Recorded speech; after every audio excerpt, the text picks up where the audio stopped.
Hi YouTube, Watchify here with another video. Today I have a Japanese domestic model, or JDM, Seiko SBDC051 Prospex diver. The model number for the international version of this watch is SPB051, but both watches are identical. Little background on this watch is that Seiko released it in 2017 as a reinterpretation of their iconic 62 MAS diver, which was Seiko's first professional dive watch released in 1965. Whereas the model SLA017 is a reissue, this watch is more homage inspired in that it retains the overall look, but dimensions and specs are updated. This watch happens to be actually my favorite watch in my collection, but it's not without its faults, which I'll go over. First off, when you look at the watch in person, you can really see and feel how this watch is a level above Seiko's other affordable dive watch offerings. The case to me looks to have a satiny brushed look, which I understand it's called Zaratsu polishing, which is often found on Seiko's higher end models. The lines and curves of the case are exquisite and blend together very well. The transitions in case bottom are polished, as is the ends of the lugs. The case and bracelet have a Dia Shield coating, which is supposed to make it 2 or 3 times more resistant to scratches. A large unsigned screw-down crown is located at 3 o'clock. I've heard that unsigned crowns are the norm for Seiko's Prospex line, even though most collectors would prefer a signed crown. It doesn't bother me at all though. Case dimensions on this watch are case size of 42.8 millimeters. Lug to lug distance is 49.6 millimeters. Thickness is 13.8 millimeters.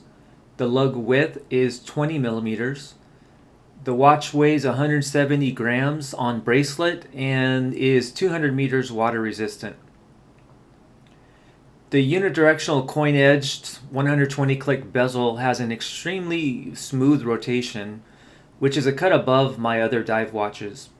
The bezel insert appears to be lacquered and has an embedded loom pip. The screw-down case back displays the famous Seiko Wave logo. The dial color is done in a deep black and is surrounded by a black chapter ring with silver minute track. Dial wording is in contrasting white and of course has the Prospex logo. The frame date window is well done and resides at 3 o'clock.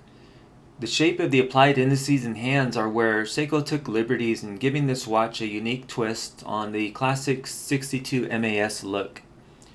Here you have trapezoidal shaped indices with rectangular indices only seen at 12, 6, and 9 o'clock.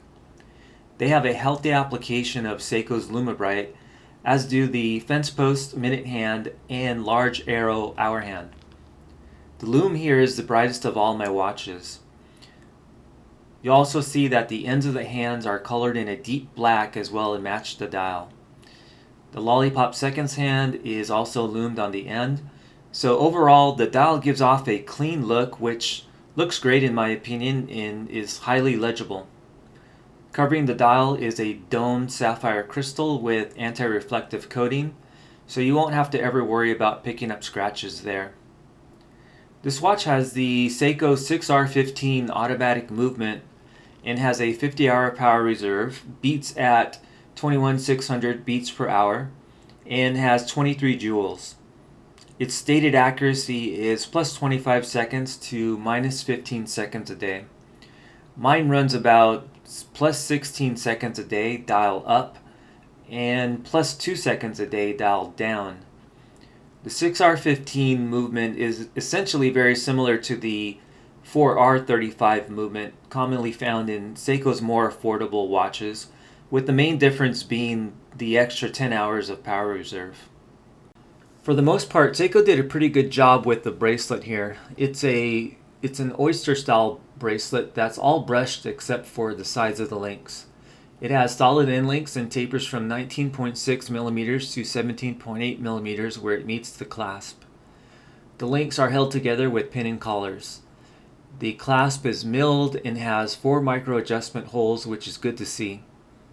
The locking clasp has a double push button release and the Seiko logo. You also get a Dairies extension on this bracelet, which isn't too difficult to operate. Where I think Seiko fell short here is where the bracelet meets the case. You can see a lot of play here, and a gap can be seen between the end link and the case.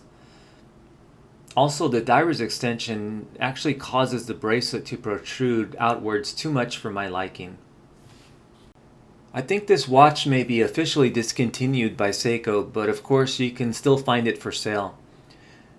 When it was released, I show it was selling for about $1,000 MSRP, but at the time of this video, I see the SBDC051 is selling on Amazon for $1,073, and the SPB051 is selling for $750 there. On eBay, pre-owned models can be seen between the $600 to $800 range. Elsewhere on the internet, I'm seeing it being sold new for between $800 to $900. I bought mine pre-owned from a seller on eBay for $690. There's a blue dial version of this watch, and that is model SBDC053, and that one comes on a silicone strap. So to summarize, I'd say that part of the appeal of this SBDC051 to me is that it looks classy and rugged at the same time. I, like many others, got bit by the 62 MAS bug, and I even had a San Martin 62 MAS homage in my collection at one point that I liked a lot but ended up selling. This watch draws from that lineage but adds its own twist in order to stand out on its own. I mentioned that I really like the dial and hands combination on this watch. The main knock on this watch though is that it wears big for a 42.8mm watch, and I can agree with that. I have a 6 3/4 inch wrist, and here's what it looks like on my wrist. It definitely makes a statement on wrist, and I think it wears large due to the case shape combined with the 20mm lug width. The dial face, even with the chapter ring, seems to take up a lot of space. I think this watch would have been better at 40mm in order to accommodate those with smaller size wrists. So I think that's it for this video. As always, if you found it helpful or interesting, consider leaving a like or subscribing. Thanks for watching, and I'll see you in the next video.